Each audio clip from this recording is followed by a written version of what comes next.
Wananchi wa Zanzibar na Watanzania kwa ujumla leo wanaadhimisha kumbukizi ya miaka 53 ya kifo cha rais wa kwanza wa Zanzibar hayati Abeid Amani Karume. Na ligi kuu ya soka Tanzania bara inaendelea leo kwa mchezo mmoja utakaozikutanisha Yanga na Coastal Union ya Tanga katika uwanja wa KMC jijini Dar es Salaam. Na mtazamaji, habari ya asubuhi. Leo ni tarehe 7 ya mwezi wa 4 mwaka 2025, ni Karume Day, kumbukizi ya miaka 53 ya tangu kifo cha rais wa kwanza wa Zanzibar hayati Abeid Amani Karume, mtazamaji. Kwa hivyo leo tuna mengi sana ya kuweza kuzungumza, lakini kwa sasa karibu sana katika habari ya asubuhi njema. Mimi naitwa Emily Lazarus. Wananchi wa Zanzibar na Watanzania kwa ujumla leo wanaungana katika kuadhimisha miaka 53 tokea kifo cha rais wa kwanza wa Zanzibar, ambaye pia ndiye muasisi wa mapinduzi matukufu ya Zanzibar ya mwaka 1964, hayati Abeid Amani Karume. Baadhi ya viongozi na vyama vya siasa Zanzibar wamemwelezea hayati Karume kama alikuwa kiongozi aliyopenda kuhubiri umoja na mshikamano kwa maslahi ya taifa kwa ujumla, falsafa ambayo imeendelezwa na viongozi waliofuatia hadi leo. Katibu mkuu wa chama cha UPDP Hamadi Mohamed Ibrahim amesema katika kumwenzi mzee Karume ni muhimu kwa viongozi wa vyama vya siasa kuhubiri umoja na mshikamano. Tunakwenda katika uchaguzi sasa mkuu katika miaka hii 53 ya kumbukumbu ya mzee Karume, lakini jambo kubwa tunakumbuka misingi yake, malengo yake ya mapinduzi ya Zanzibar na nini umuhimu wa Wazanzibari katika maisha ya leo. Pia katibu mkuu huyu wa chama cha UPDP amewataka viongozi wenzake wa vyama vya siasa kuwaeleza wafuasi wao juu ya umuhimu wa kutunza amani katika kuyafikia maendeleo. Maslahi makubwa ya taifa ambayo tunayangalia huko tunakoelekea ni uwepo wa amani na utulivu katika taifa letu. Katibu mkuu wa chama cha Makini Amer Hassan Amer anaiomba serikali kuvifufua na kuvijenga upya viwanda ambavyo vilikuwepo wakati wa hai wa mzee Karume ili kuzalisha ajira na kumwenzi mzee huyo, muasisi wa taifa la Zanzibar. Ningependa kama mwanasiasa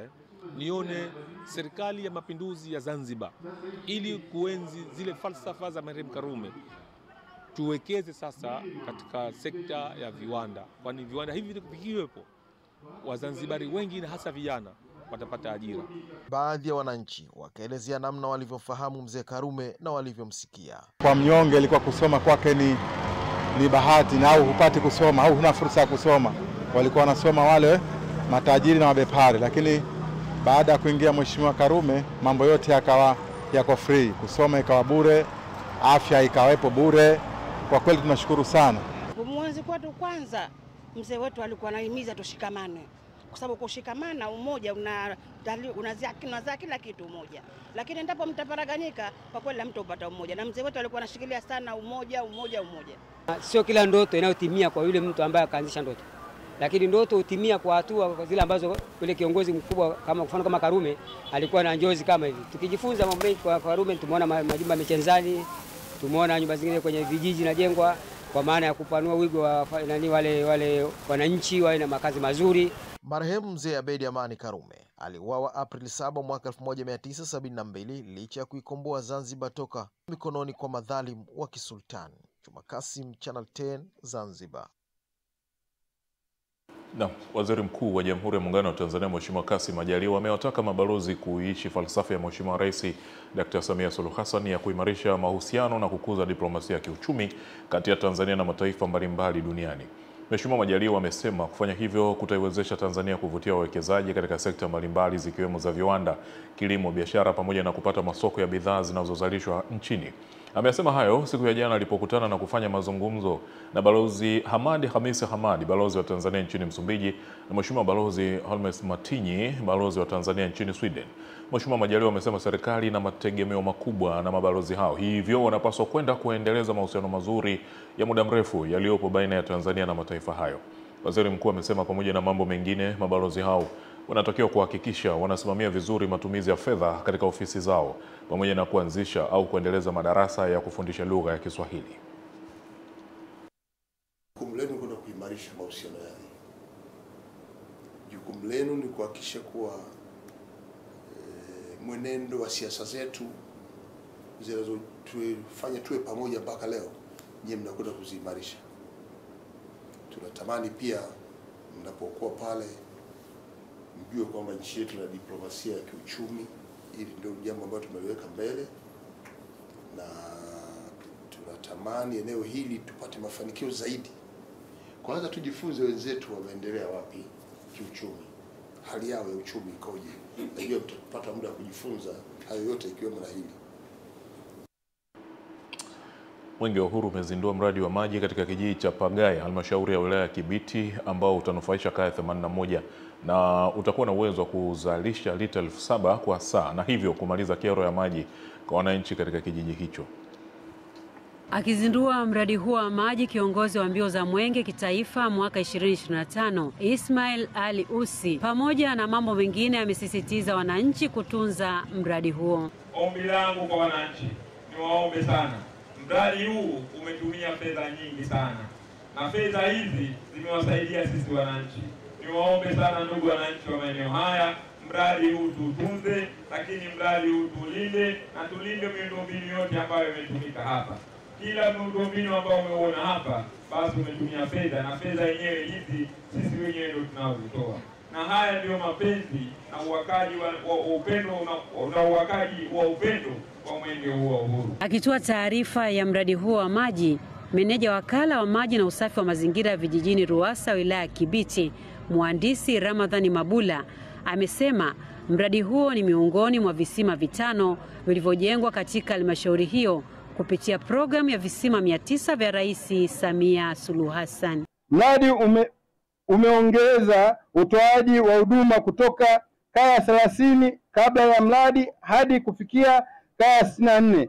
Kati ya hizo kaya 30 zimeunganishiwa maji majumbani. Mradi huu umesanifiwa kuweza kutoa huduma hadi kufikia kaya 320. Awali mkuu wa wilaya ya Kibiti Kanali Joseph Kolombo alipokea Mwenge wa Uhuru kitokea wilaya ya Rufiji na umekimbizwa katika wilaya ya Kibiti na umepitia miradi yenye thamani ya shilingi milioni 610.1. Mwenge wa Uhuru utakimbizwa wilaya ya Kibiti umbali wa kilomita 119.8 na utazindua, utafungua na kutembelea miradi 13 jumla ikiwa na thamani ya shilingi milioni 610.1.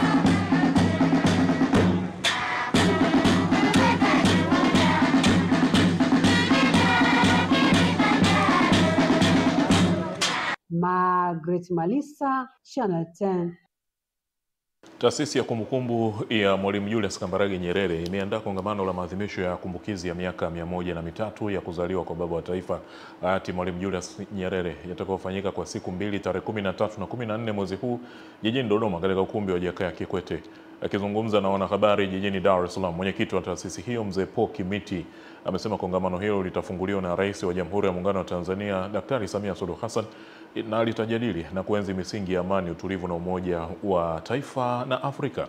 Amesema maadhimisho hayo yatashirikisha taasisi mbalimbali ambazo zinamwenzi baba wa taifa, wakiwemo wanafunzi pamoja na wananchi wote, kwa ajili ya kutafakari mchango wa Mwalimu Nyerere katika maendeleo ya taifa na kwa kuzingatia kuwa taifa linaelekea kwenye uchaguzi mkuu utakaofanyika baadaye mwaka huu.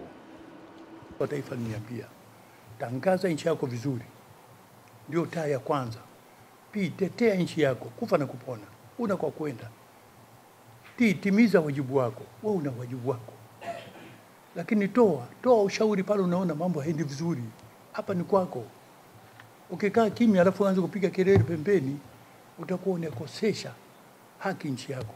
Toa ushauri pale unapoona mambo haendi vizuri. Lakini tubu kama ufanya umesaliti nchi yako.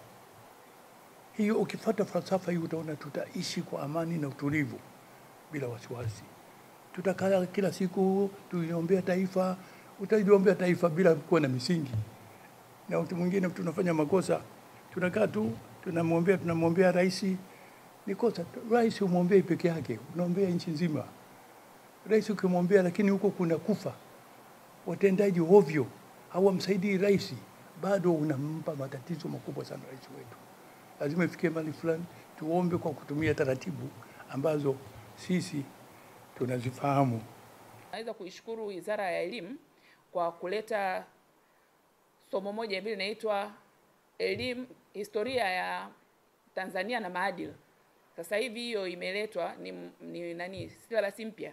Kwa hiyo imeletwa sasa hivi, na hiyo inakuwa inasaidia sana kwamba watoto wetu kuanzia darasa la 3 ndio hilo somo limeanza, na limeanza mwaka huu.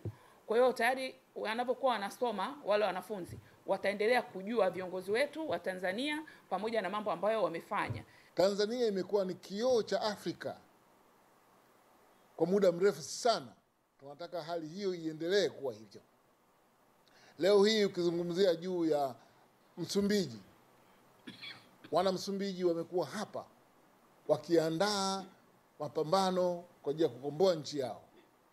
Ukizungumzia juu ya Angola, walikuwa hapa.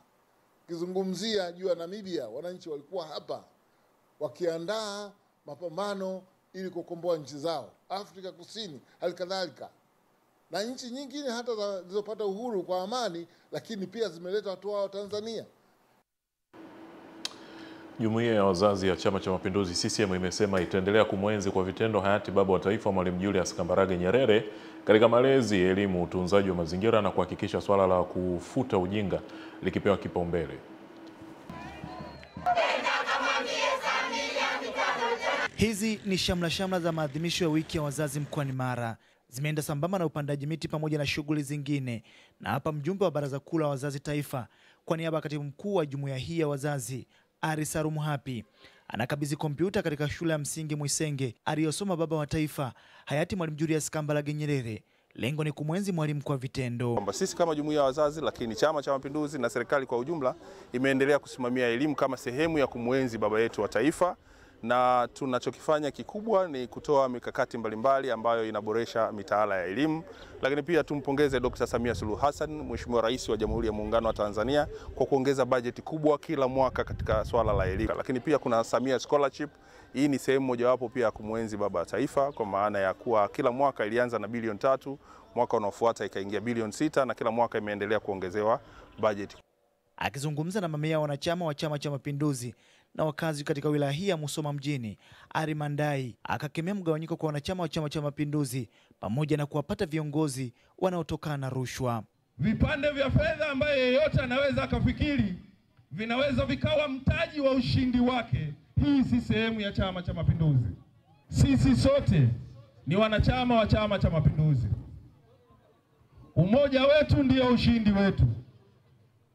Palipo na utengano, maana yake kutakuwa na udhaifu. Ukitokea udhaifu, maana yake tunadurusu mianya ya maadui kutupiga. Zungumzeni kumaliza migogoro. Twendeni tukamzungumzieni kiongozi wetu Mama Samia Suluhu Hassan. Tumpongeze sana mama yetu kipenzi Daktari Samia Suluhu Hassan. Elimu imekuwa ya mfano kwa mkoa wa Mara, hasa Musoma mjini. Amejenga shule nyingi sana za msingi na sekondari. Mandai hakuacha kuhamasisha wanachama kujisajili katika mfumo wa kielektroniki. Tutakwenda kwenye boksi la kula na tutawachinja kwenye boksi la kula, kwa sababu hamjajiandaa. Kutoka hapa mkoani Mara, jina langu ni Musa Makari na hii ni Channel 10. Serikali imenunua vifaa tiba vya kisasa na kuongeza madaktari kwenye kituo cha afya Nyarugusu wilayani Geita kinachohudumia zaidi ya kata 3 ili kuondolea changamoto wananchi ya kutembea umbali wa zaidi ya kilomita 38 kufuata huduma hizo hospitali ya wilaya. Akitoa taarifa ya kituo hicho mbele ya jumuiya ya wazazi ya CCM wilaya Geita iliyotembelea eneo hilo ikiwa ni maadhimisho ya wiki ya wazazi, mganga mfawidhi wa kituo hicho amesema serikali imewapatia vifaa vya kisasa ikiwemo ultrasound, mashine ya kinywa na meno ambazo zimekuwa msaada kwa wananchi wa eneo hilo ambao kwa asilimia kubwa ni wachimbaji wadogo wa madini ya dhahabu. Tulikuwa tuna kipimo cha ultrasound. Tukipata mgonjwa wa matatizo ya ndani ya tumbo, inabidi tumtume Geita, alafu atuletee majibu na kama vile msumbua mgonjwa wakati anaumwa. Sasa tunayo ultrasound. Tumeletea ultrasound kubwa, tena kubwa. Tuna vifaa vyote vya meno, huduma ya kinywa na meno inafanyika hapa. Mwenyekiti wa jumuiya ya wazazi CCM wilaya Geita Robert Nyamaigolo na katibu wa malezi na mazingira wa jumuiya hiyo Pasco Mapungo wamepongeza serikali kwa hatua hiyo, kwa kuwa kituo hicho kinahudumia watu zaidi ya 70,000. Sisi kwa leo shughuli yetu ni kumpongeza Mheshimiwa Rais, lakini kuimarisha jumuiya yetu, lakini ni kuangalia ni sehemu gani inayovuja katika serikali ili haraka zaidi tutoe taarifa. Hospitali hii ilitakiwa tuikute Geita, mjini leo iko Nyarugusu kata. Kati ya kata 13, kata hii imependelewa vifaa vya kisasa. Nikaja moja kwa moja kwenye operation. Na maana huduma ya ultrasound isingekuwepo, ningepoteza mimi maisha na mtoto wangu. Mwenyekiti wa CCM wilaya Geita Barnabas Mapande amewataka watumishi wa kituo hicho kutumia vifaa hivyo kuwasaidia wananchi kwa kuwa ndio dhamira ya serikali. Tumepata vifaa tiba, tumepata majengo mazuri, serikali imechukua jukumu lake. Sasa sisi madaktari nasi mioyo yetu iwatazame wagonjwa hawa, kwa sababu ndio watu ambao sisi Mwenyezi Mungu ametujalia kuja kuwahudumia. Kutoka mkoani Geita, mimi ni Mrisho Sadik. Wataalamu wa ubia kati ya sekta ya umma na sekta binafsi nchini wameagizwa kuhakikisha miradi yote mikubwa yenye mvuto wa kibiashara nchini inatekelezwa kwa njia ya ubia kati ya sekta ya umma na sekta binafsi PPP ili kukuza uchumi wa nchi. Agizo hilo limetolewa visiwani Zanzibar na naibu katibu mkuu Wizara ya Fedha Bi Amina Khamisi Shaban wakati akifunga kikao cha pili cha ushirikiano baina ya ofisi ya Rais Kazi, Chumi na Uwezeshaji Zanzibar pamoja na Wizara ya Fedha Tanzania Bara katika masuala ya ubia kati ya sekta ya umma na sekta binafsi PPP kilichofanyika katika ukumbi wa Zura visiwani humo. Muhimu tuendeleze mashirikiano haya, lakini vile vile ni muhimu tuwe na kamati ya wataalamu ambayo itaweza kuangalia miongozo mbalimbali ya kuweza kufikia mipango mizuri ya miradi itakayohusisha ya PPP.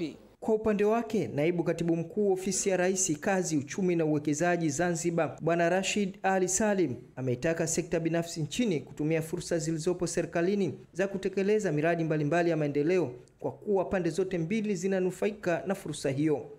Tunaialika sasa sekta binafsi kuja kuwekeza. Halafu miradi hii na dhana kubwa ni kwamba baada ya kuwekeza kwa miradi kwa muda huu tutakubaliana tunarejeshwa serikalini. Kwa hivyo manufaa makubwa bali ya ajira, kulipa kodi, huu mradi ni wa serikali. Naye kaimu kamishna kitengo cha ubia kati ya sekta ya umma na sekta binafsi PPP kutoka Wizara ya Fedha, Bashiru Taratibu, amesema Wizara ya Fedha kupitia kitengo cha PPP kitashirikiana na idara ya PPP Zanzibar kushawishi sekta binafsi kushirikiana na sekta ya umma kutekeleza miradi ya maendeleo. Ungana na serikali zetu zote mbili kuhakikisha tunatekeleza miradi hii ya maendeleo kwa kushirikisha sekta binafsi. Kwa hiyo tunafanya lolote liwezekanalo kwa pamoja kuhakikisha tunaivuta sekta binafsi kuja kutekeleza miradi ya maendeleo. Khamisi Suleiman, Channel 10, Dar es Salaam. Baada ya kuwepo kwa taarifa za watoto wanaoishi katika vijiji vya Bamba na Diovuva mkoani Morogoro kukatisha masomo kutokana na sababu ya umbali wa kufuata shule ya sekondari Kiloka na kusababisha baadhi ya wasichana kupata ujauzito, serikali imeamua kujenga shule mpya ambayo imetumia zaidi ya shilingi milioni 518 na sasa iko katika hatua za mwisho kukamilika ili kutatua changamoto hiyo. Vyumba 4 vya madarasa, 3 vya maabara na jengo la maktaba kwa ajili pia ya tehama vinaipa thamani shule hii ya sekondari ya Ngaro Hill kuwa moja ya shule zinaonyesha thamani ya fedha katika matumizi, na wanaenda kufaidika wakazi wa vijiji vya Pamba na Diovuva ambao wamekuwa na changamoto ya kutokuwa na shule maeneo ya karibu. Lakini pia niseme tu kwa ujenzi huu ambao tumepokea fedha ya shilingi milioni 528 ambazo zitakamilisha ujenzi wa vyumba 8 vya madarasa, jengo la maabara 3 pamoja na jengo la maktaba na ICT, vitatusaidia katika kupandisha ufaulu, lakini pia vitatusaidia kupunguza ule umbali wa watoto ambao walikuwa wanatoka katika vijiji vya Bamba na Diovuva. Watoto ilibidi watoke kule Ngaro, ambalo Ngaro karibu na Bibwa, waende mpaka Kiloka sekondari ndio wakasome, ambapo njiani mtoto anaweza akabakwa, akagongwa na pikipiki, akafanyiwa kitu chochote. Lakini hebu ona upendo wa mama, akaona kwamba watoto kutokaga huko mpaka Ngalo waende mpaka Kiloka ni hatari, ngoja niwaletee sekondari ya karibu. Je, wanufaika wa mradi huo wa shule ya sekondari ya Ngaro Hill wana nini cha kusema kuhusu kukamilika kwake na kuitunza iwe na tija kwao na taifa kwa ujumla? Kwa kutupa milioni 520 kujenga shule ile mpya. Ile ni shule yetu mpya, imeokoa watoto wengi sana kutoka milimani, hasa kijiji cha Diovuva na kijiji cha Bamba. Kwa hiyo itatusaidia sana. Ile miti ya matunda itasaidia sana lishe ya watoto wetu. Miti inatusaidia kutunza mazingira, inatusaidia kuleta uoto wa asili, kuondoa ukame na hata kutuletea matunda ya kula ili tulijenge mwili yetu. Nikiripoti kutoka Morogoro ni Jimmy Mengele wa Channel 10.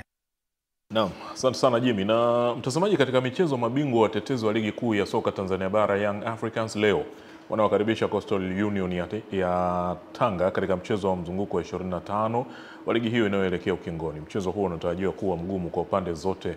Utachezwa majira ya saa 10 kamili jioni kwenye uwanja wa KMC Complex uliopo Mwenge jijini Dar es Salaam. Kuelekea mchezo huo, makocha na wachezaji wa timu hizo mbili wameelezea kukamilika kwa maandalizi yao, huku kila upande ukieleza kuchukua tahadhari dhidi ya mwenzake katika kuwania alama 3 muhimu katika kipindi hiki cha lala salama. To focus on this game and to take this game very seriously like a final or a FA Cup. Tumechukua tahadhari zote za mchezo huu. Tunaochukulia mchezo huu kwa umakini sana. Kiukweli huu mchezo ni kama fainali kwetu. Yawezekana nisieleweke, lakini ukweli ndio huu. Tumejiandaa vizuri kuikabili Coastal Union. Tunafahamu ni timu ngumu. Players to take this game very seriously. Unajua kila mechi ina uchezaji wake na timu unaipangaje kutokana na mechi ambayo umetoka na ambao unaenda kucheza. Huo ni uzoefu ambao tupo, lakini ndio kwanza tumefanyia kazi.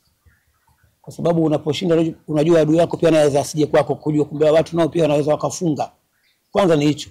Mapungufu watu tunajua na tumeona, ndio kwanza tumefanyia kazi. Lakini si huko tu kwenye kuscore, hata kwenye kudefend vile tufanya kazi. Kwa sababu unaweza ukafunga huko nako ukafungwa.